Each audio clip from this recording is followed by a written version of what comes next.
Hi, and welcome to today's webinar, 10 Outstanding CQG Ideas for 2011. I'm Betty Smith. I'm Vice President of Communications here at CQG, and as always, it's my pleasure to be hosting our webinar today. We happen to have two of CQG's finest product specialists on the line. We have Shaun Downey in London and Doug Janson here at our Denver headquarters. So thanks both of you for joining us today to present. Each of them will be presenting 5 CQG ideas. Shaun, as I mentioned, is based in London. Hi. And we have his bio here. He's been trading since he was 16. He's worked the last 15 years here with CQG as a technical analyst and product specialist. Shaun's written a book, Trading Time, and Shaun's studies are available in the CQG Integrated Client. So welcome, Shaun. Hello, everybody. Excellent. We also have Doug Janson. He's been a product specialist here for almost as long as Shaun, for the past 14 years. He's been trading for more than 20. He designs and trades algorithmic systems, and he does a great deal of support for our energy customers. So it's a pleasure to have both of you on the line today. And with that, I'm going to pass this off to both of you to talk about the points you'll be covering. Hello, everyone. What I'm going to be concentrating on is primarily the backtesting enablement and the various elements of it.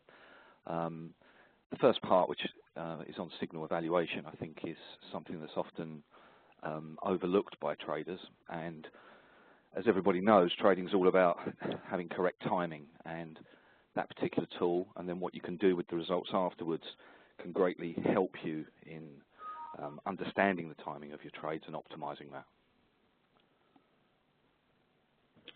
And my name is Doug Janson. I'm going to be covering more just kind of a roundabout different tips and tricks in the products, from analog charts. We've added some different types of chart scaling that I'll cover. Modifying defaults is simply going to be when you first get a CQG installed, changing some of the defaults around better to help you out with your trading and analytics. And then quotes with formulas is a unique way to actually put your formulas in quote boards. And we've recently moved away, or moving away from DDE links into Excel and other products to RTD, which is a much more efficient communication device. And there's a module in our RTD samples file that I'm going to show off last, which is called Bars Matrix. And with that, Betty, if you want to start our 10 tips, that would be great. Yeah, and actually I'm just going to jump in and mention our 2 housekeeping items before we do that. If you have any technical problems, particularly with audio, please use the chat feature of WebEx, which is on the right-hand side in the middle of the screen, and our host will get with you and resolve that as quickly as possible. And as always, please submit your questions during the presentation, and then we'll take all questions at the end of the presentation. Thanks again, and we'll get started.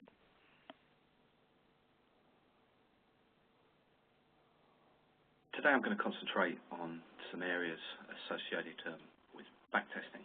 And the first one we're going to look at is what's called the entry signal evaluator, is what you can see on the screen here. It's often the neglected part of backtesting. And one of the main reasons I think that is that when people first load it up and go to the signals, the number of bars that it says that it's going to evaluate exits is actually set at 5.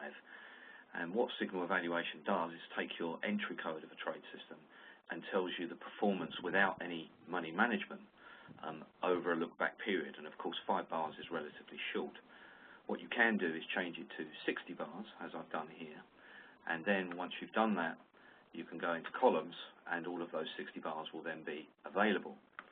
This gives a much better idea of what the performance of your entry code actually is.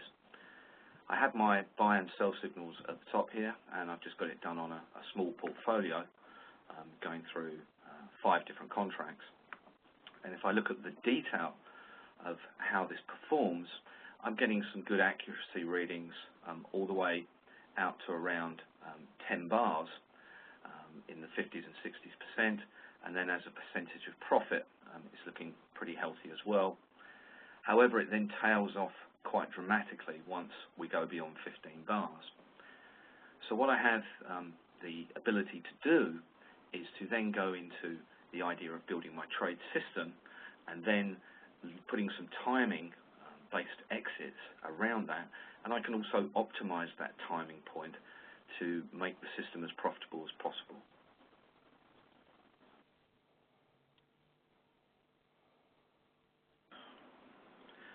Now we move on to the trade system itself, and the first thing I need to do if I want to use the optimizer, the TSO, in order to get an idea of the stability of the system, is I need to click on the palms button and create parameters for any of the variables that I want to test. So the system uses a moving average on an RSI, and I've just put a money stop in and also a profit target. The parameters button is here in the middle, which is where you would go in there and click on it. If I come out of here and simply look at the system, which is the top one here, things that I'm really interested in is, not surprisingly, the total profit, but what's more important to me is the drawdown amounts and also the drawdown duration, which is very long, and if it was just trading this market would not be satisfactory. Also, my percentage winners is quite important to me. If I go back into the formulas, I've created another system, which is a copy of it, and the only thing that I've changed is I've added a time-based trailing stop. And if I go into parameters, we can see that I've added one that's called look back, and all I put in there is 15 bars. Now, it doesn't just have to be a plus number, it can be a minus number as well. So, for example, if your signal evaluation said that overall you were making profits after, say, 10 or 20 bars, but over the first 3 or 4 bars it was actually showing a loss, you could adjust your system and say, well, actually, I'm going to enter a little bit later, in which case you would put a look back of minus in there. If we now go to the system itself, profit is less by about roughly 15,000. But more important to me, I've actually moved my drawdown amount down by nearly 50%, and my drawdown duration has dropped dramatically as well, and my percentage of winners is now significantly greater.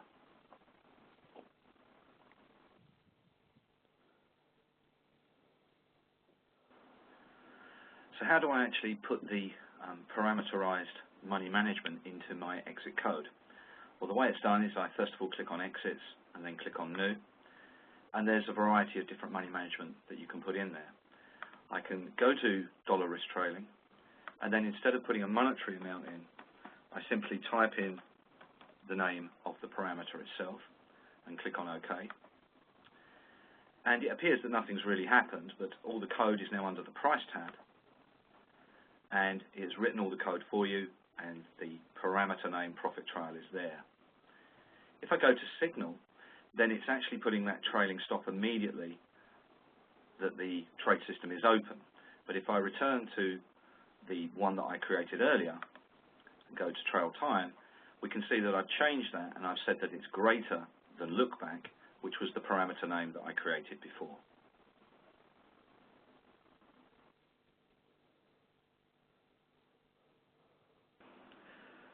Now that we have parameterized the variables in the trade system, this enables us to now go into the TSO or the optimizer.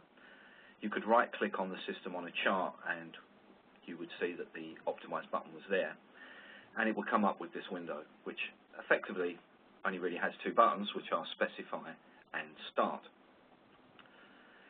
Now, what you can do here is you set up the variables and the ratios that you want to test to see the stability of your system. So what I've done here is I've taken the moving average and the RSI, and I've put a values between 5 and 23 and 14 and 42, and asked it to check every 2 points in between. I've done the same for money and profit, and obviously because I don't want to check every single tick, I put a much higher step value in between it.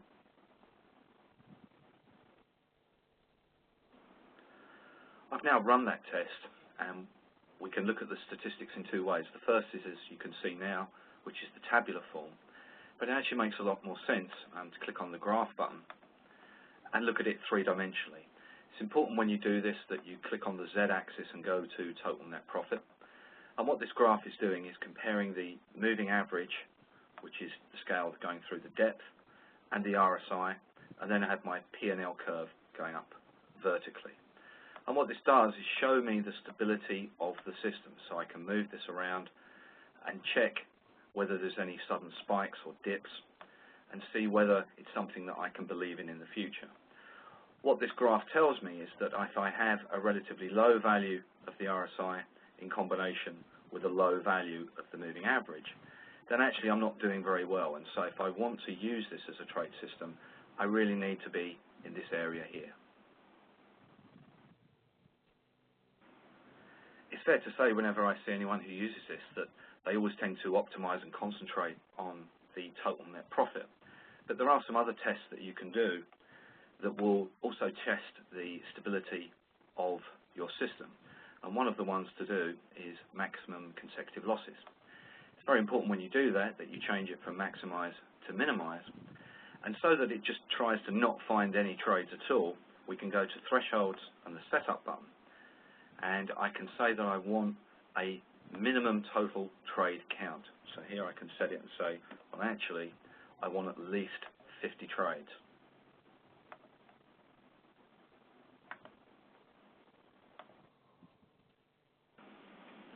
I've now run this test, and if I look at it in a tabular format, it now puts maximum consecutive losses first, and I'm keeping it down to 3 or 4, and it's telling me how I've created this at the top here. If I go to the graph, then it's confirming the relative stability of the system if I use a high period RSI and a high period moving average, and that it will continue to underperform if I use low numbers. There are occasions where you might have a lot of variables associated with your trade system, and so if you start comparing all of these, you can end up with a very large number of variables or steps that it can go through, which means that the test would take very long to actually complete. If that is the situation, you can go to the algorithm, and where it normally defaults to exhaustive, you can switch it to genetic. And then when you click on the setup button, it will give you the total number of steps, and if you put in a number that's approximately 20 to 25% of this, it will still use some neural network-based logic to give you a decent answer. Normally, all of these things associated with population size and elite chromosome sets never need to be changed.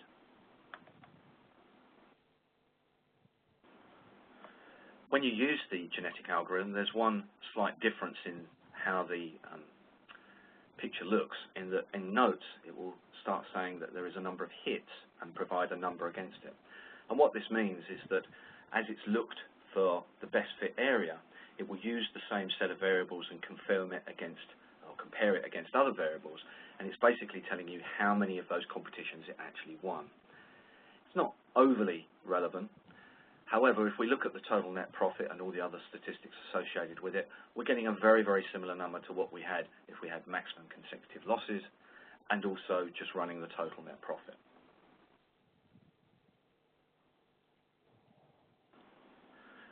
Another aspect of the formula toolbox, which is sometimes overlooked and can be used on conditions, custom studies and trade systems, is the time button. Now normally this is greyed out, and it remains that way unless you drag across the code, and once you've done that, the time button is no longer greyed out. And if I click on it, I can say that I want this piece of code to be forced to a certain interval. It has some defaults there, but you can type in any number that you wish. So if I was to say I want it on a 10-minute, I just click on OK, puts it all in brackets and adds that 10. Where this is very useful is in the ability to have multiple time frame confirmation. And here what I have is I've built a custom study that looks at the range in the last 10 minutes of what is a 60-minute chart on crude. And what this is telling me is that in this 60-minute bar, all of the downward movement actually occurred in the last 10 minutes because I closed below the third deviation down for that last 10-minute period. If you were to put it on a condition and look for multiple time frames, here's an example on the DAX where you see 3 arrows, it means that the stochastic was crossing up in the 15, 30, and 60, all within the same hour.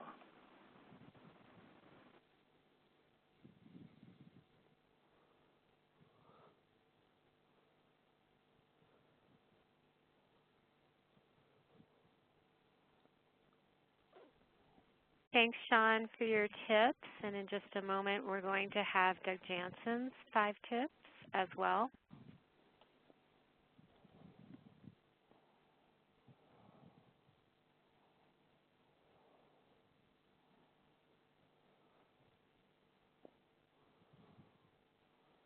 And if you have any questions for Shaun, now would be a great time to put those in the Q&A feature of WebEx. Thanks. Okay, in this tip, we're going to take a look at analog charts or chart overlays. To get that study, you need to open up the study window. It's under C's for chart analog overlay. I'm looking at a daily October crude chart. If I left-click on the analog button, you'll notice that not much happens to the chart, but I've got crude sitting on top of crude. So if we want to take a look at heating oil, I'm going to type in HOE, enter, and we'll have the heating oil on top of the crude chart. Heating oil came in as dark gray. I'm going to change that color. And if we right-click in the y-axis, you can see that we have auto scale turned on, but the scales are floating because, of course, heat has a 1-digit handle while crude has a 2-digit handle. If I want to send one of the scales over to the right, I can right-click in the y-axis. I can say place scale to the left, and the scale for the heating oil will be placed to the left while the crude will be on the right. Currently, if I want to put a moving average on the crude oil, that's the chart that happens to be on the bottom. I can tell that by whichever one is listed first in the upper part of the chart window. If I right-click on the gray bars, and I say bring to foreground, the crude now is on top, and I can add a moving average to it.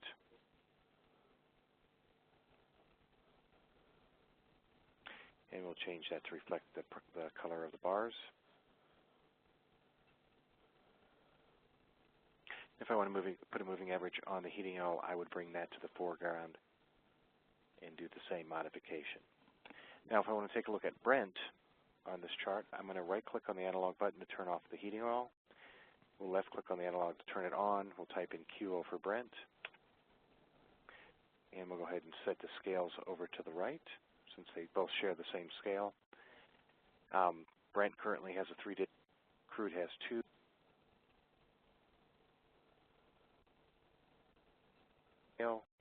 And now this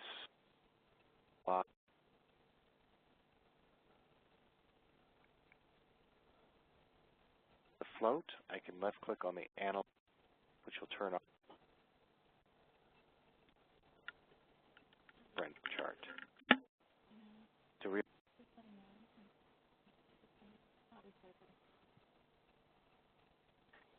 And now you can manipulate when your manipulations are tied. I apologize. I realize we're having a technical problem, and we will restart where we left off in just a moment. Right-click on the y-axis. I can say same scale, and now these two scales are locked together. If I want the chart on top to float, I can left-click on the Anti-Lock button, which will turn off the locking capability, and now I can manipulate the Brent chart. To realign those, you can tap the Enter key, left-click on the Anti-Lock button to relock everything.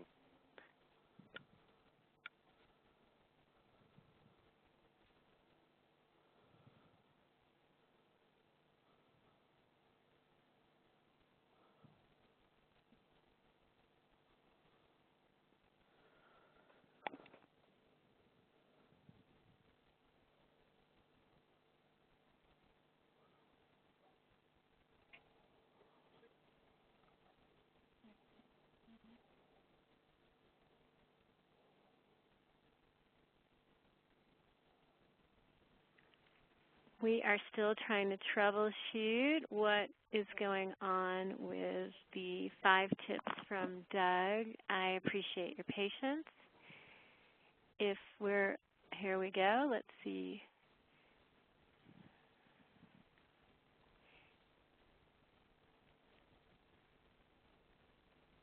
Set the scales over to the right since they both share the same scale. Brent currently has a 3-digit handle. Crude has 2, but they are very similar products, of course. So I can right-click in the y-axis. I can say same scale, and now these 2 scales are locked together. If I want the chart on top to float, I can left-click on the analog button, which will turn off the locking capability, and now I can manipulate the Brent chart. To realign those, you can tap the Enter key, left-click on the analog button to relock everything, and now you can manipulate when your manipulations are tied together for both of those curves. That's the quick tip on chart analog overlays.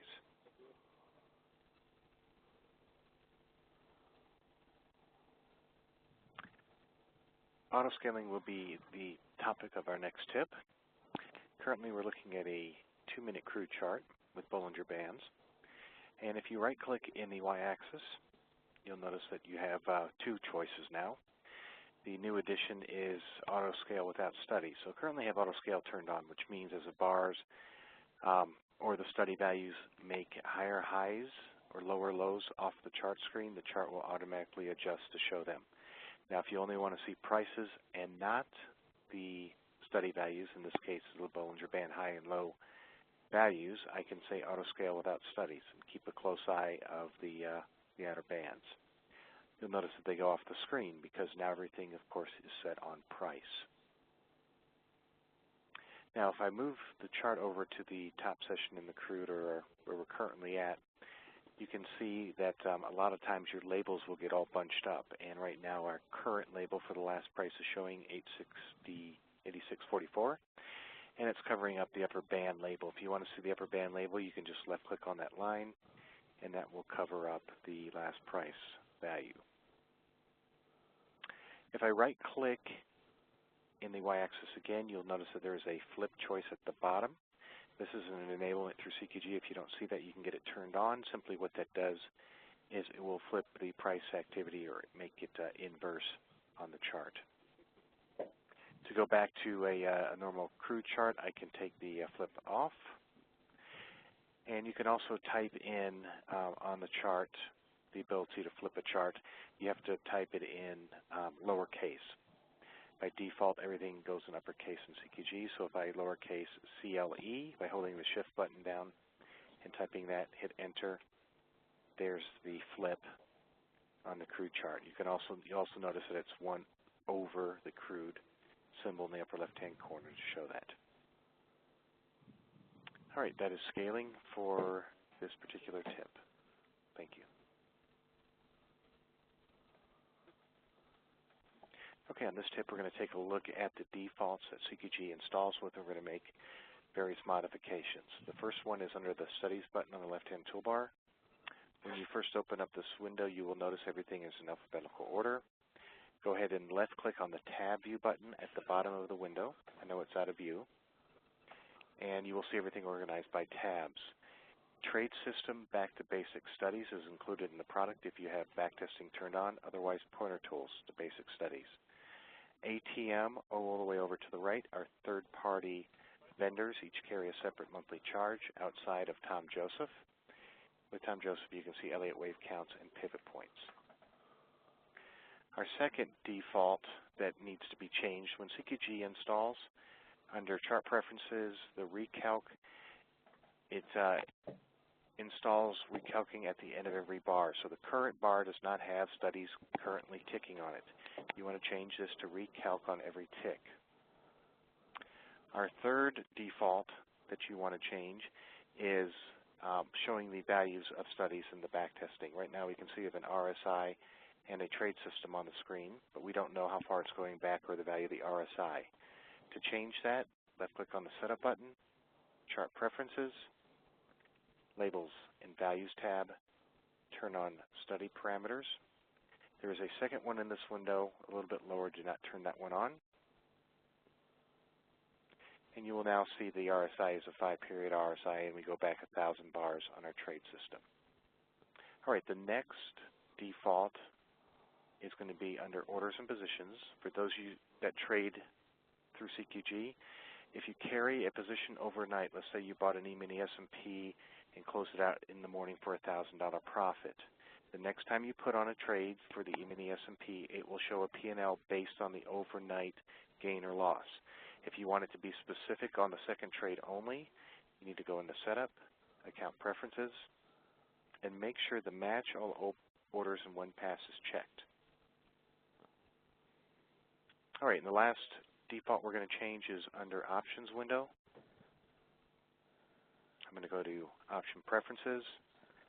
Interest rate, we want to make sure that we have EDAA. Most of you will be turned on for that symbol and not EDA. If you are not enabled for the Eurodollar symbols, CQG by default will put a 10% interest rate into the calculations. Volatility, always use Greeks and theoreticals for volatility. Price filter, turn off the bids and asks if you're in a volatile market.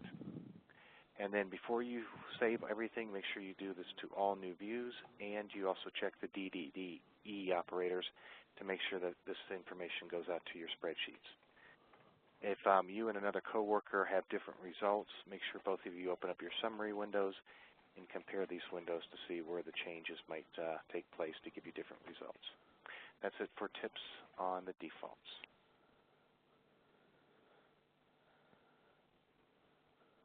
Okay, we're going to look at quote boards, specifically the quote spreadsheet, into putting some unique information into it for our next tip. Instead of putting symbols in this, you can put CQG Basic Studies.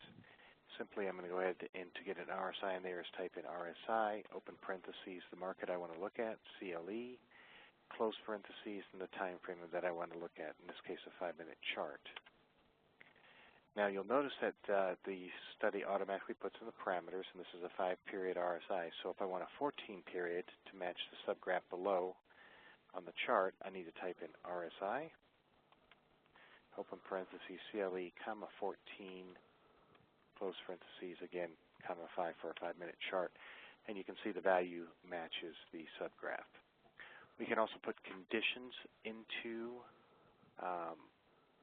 the quote spreadsheet. I'm going to open up the formula button. I'm going to go to the conditions tab, and let's go ahead and take a look at Annex B. And I can go ahead and all conditions start off with the with B period, and then Annex B, open parentheses, CLE, close parentheses, comma 2 for 2 minutes. And that currently shows me that that condition is not true on a 2-minute crude chart.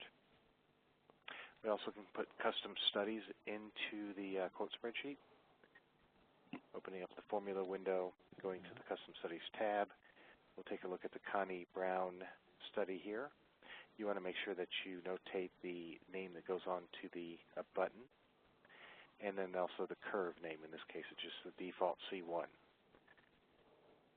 So now if I go over here, I type in C Brown, period, the curve name, which is C1, followed by a caret, open parentheses, in this case, look at the E-mini S&P, and maybe on a 10-minute chart.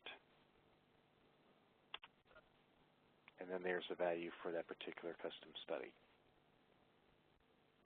This is tips on different ways to use quote boards. Thank you.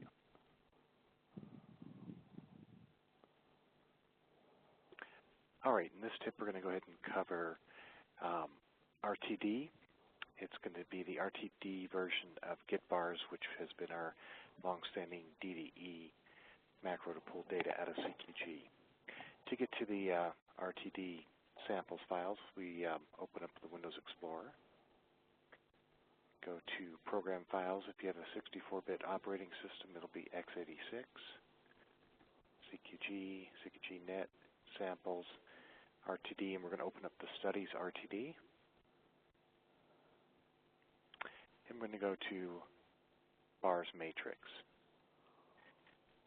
when we left-click on Request, we need to make sure that the symbols always come in capped. So we'll pull crude, electronic crude. I'm just going to concentrate on the time bar pull here. And if we want to take a look at daily, we need to change the period to D. The number of bars you want to pull. And session filter on daily or higher charts does not matter. It will pull the all sessions data for your open, high, low, and closes. There is also not equalized closes associated with daily. We click OK, and in a second this will populate our spreadsheet. Now if we need to pull, say, active continuation daily, we replace the period with ABC.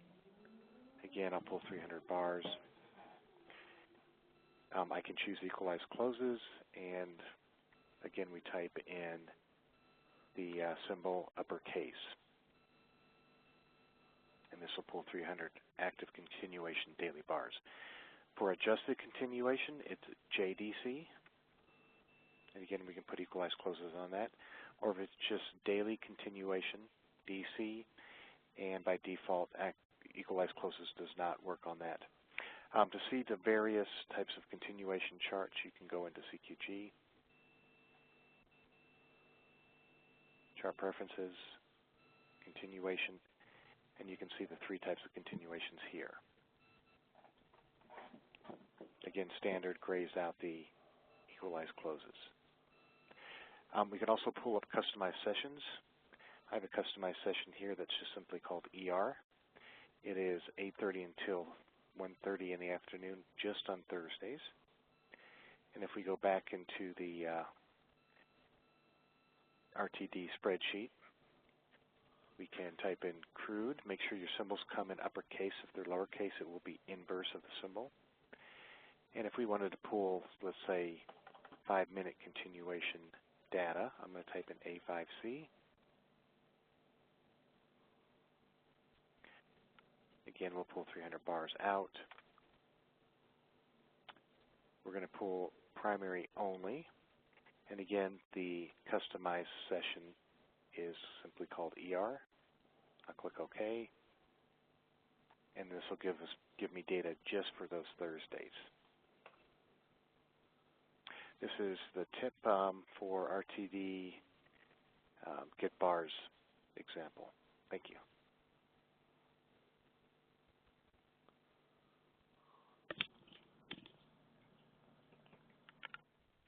All right, thank you both so much, Shaun and Doug, and I want to thank all of you for bearing with us with the minor technical difficulties. I know that several people experienced a delay, and I apologize for that. Hopefully you were able to get the main content of each of the points that Shaun and Doug were trying to get across. And so I'm going to start with questions.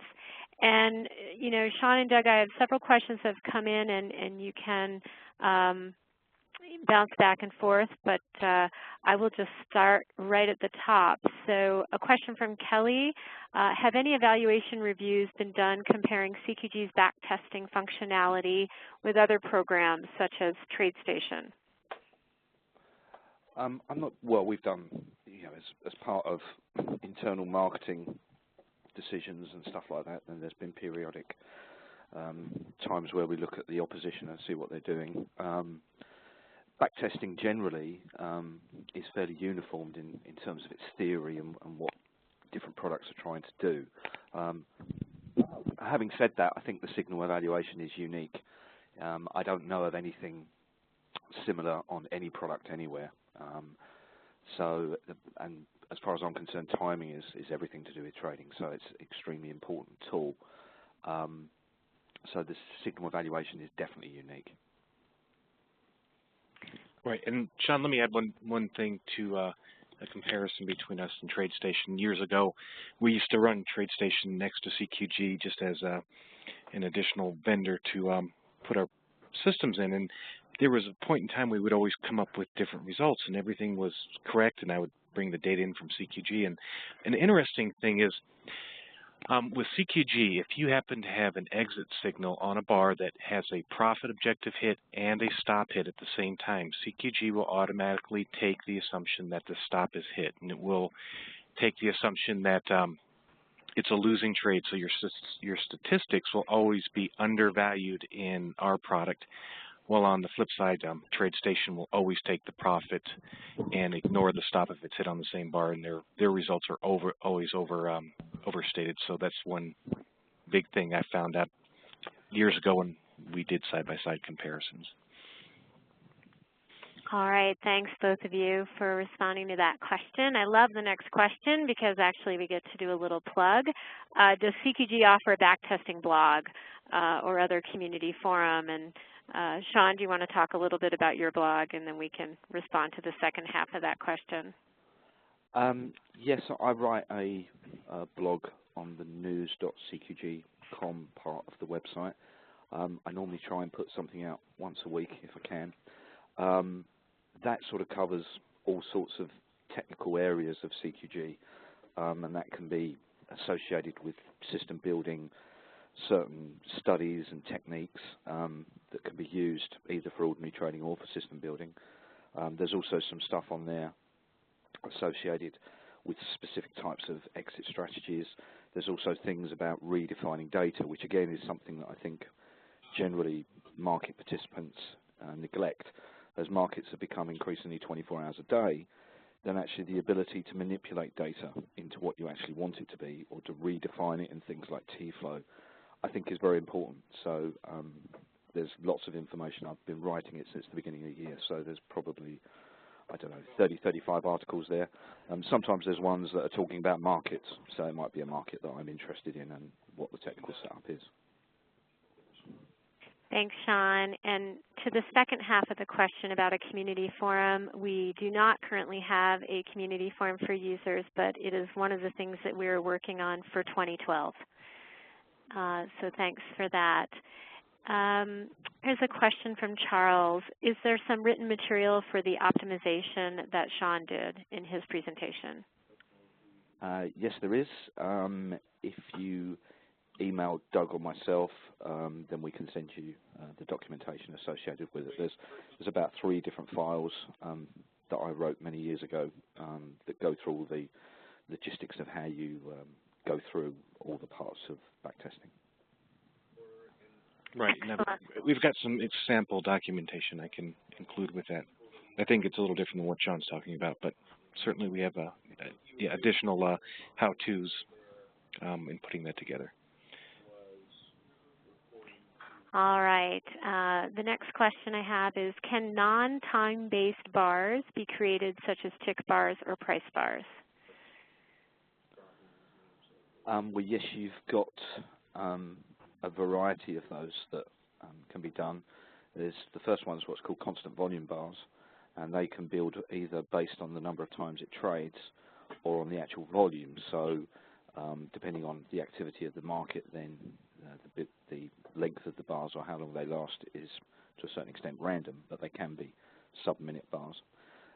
The other way, apart from a normal tick chart, is you have what's called T-flow, or trade flow as it used to be called, and what that does is build bars based on 3 different types of activity. You can do this based on the number of changes in the bid-ask, so that can be up to 20 times, and it will build a bar from that point of view. It will also color-code it and show you a different thickness depending on the volume and how much of those 20 changes in the bid-ask price traded at the bid or traded at the ask. You can also build T-flow bars based on range, so it's just, if you say it's 15-tick range, until it breaks out of that 15-tick range, it will continue to build that bar. So again, they can be differing lengths. And we also have smoothed T-flow, which uses a proprietary algorithm to create sensitivity without lag. And so it's really, it will show trending activity primarily. There is, on the news.cqg.com website, I wrote 3 or 4 articles on T-flow a while ago, so it goes through all the different types. Excellent. Thanks, Shaun. So another question, Shaun, I'm sure you'll be happy to answer. Is your book readily available, and what's the best way to get a copy? There's not very many left. If you send me an email, I can send you the link. It's on Amazon. Is the only place that it's available now. My niece has got the last few copies. I gave her a bit of she just left school, so I said you can have the last set of copies, and so she sells it. But if you email me, Shaun at CQG.com, I can send you the link for where you can get it. Excellent. Thanks for that. Let's see. I have a question from Jan. Any plans on expanding point and figure charts, targets, 45-degree auto trend lines? I'm going to say no. We do have angle trend lines on bar charts, and you know I have not tried it on the point and figures yet, so I'm going to say it's definitely not there. But if Jan would give me an email, I'll certainly look it up and get back to her on that possibility. Excellent, and I just wanted to mention to everyone participating today that both Shaun and Doug's emails are right here on the screen. Several people had inquired how to follow up, and so if you do have additional questions for Shaun or Doug, they're both easily reached at Shaun@CQG.com and Doug@CQG.com. And as always, we will put out a recorded version of this webinar. They're usually available within several days after the event at our news site, news.cqg.com. And I believe that was most of the questions that we received today. So Doug and Shaun, did you have any parting comments? No, I think I'm okay. Just thanks for everyone for tuning in. Yes, same from here. So. All right, everyone. We really appreciate everyone's participation today. And if you want to follow up, please get in touch directly with Doug or Shaun. If any of your questions did not get answered, we'll make sure that they get back to you. And thanks once again. Okay. Bye-bye.